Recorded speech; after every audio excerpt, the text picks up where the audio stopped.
Cortex is important to people in many different ways. It's important to our academic institutions because it helps them recruit blue chip faculty and students.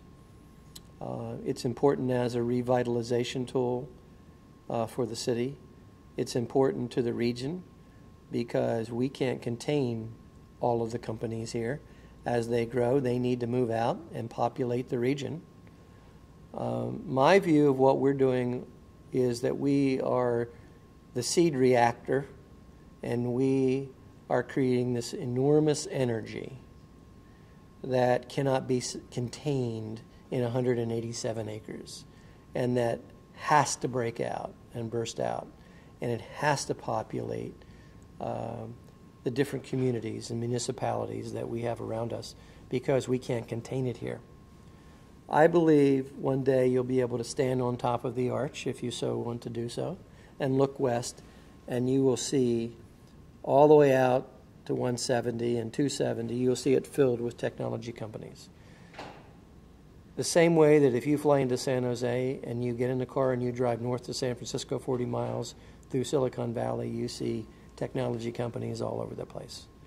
There's absolutely no reason that can't be the future of St. Louis. Are we trying to become another Silicon Valley? Absolutely not. We don't need to, all right?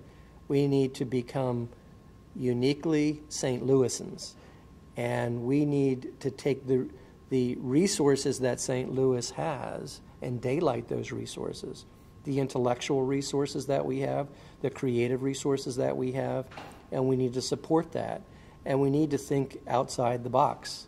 Our seed corn today is intellectual property. It's not in agriculture. And so it is not too grandiose to believe that what we're doing here will transform the region. I believe it will, not because we're great, but because this is an idea whose time has come, and there are smart people everywhere, and it's about thinking on how to connect all of the elements that are necessary together to create the environment for smart people to thrive. I like it. It's not your slogan, but maybe it should be smart people doing cool things in cool, yeah. No, that's exactly, that's what it is, and we create those collision points. But no, I would agree with John that we are part of this process of recreating St. Louis, and it's very important that we do because the rest of the world is moving ahead into the knowledge community environment and knowledge-based industries, and we need to be a player in that. Every one of us in St. Louis, in the region that are working in the technology area, every node of presence is vital for the growth of the whole region. We all have a role, and we all play a role, and we are adding to that critical mass of growing a new economy and being part of this new economy. And in the future, Cortex may not be known as Cortex. If we do our job well, people think of St. Louis as an entire innovation region, an entire St. Louis innovation community. And that would be, to me, success.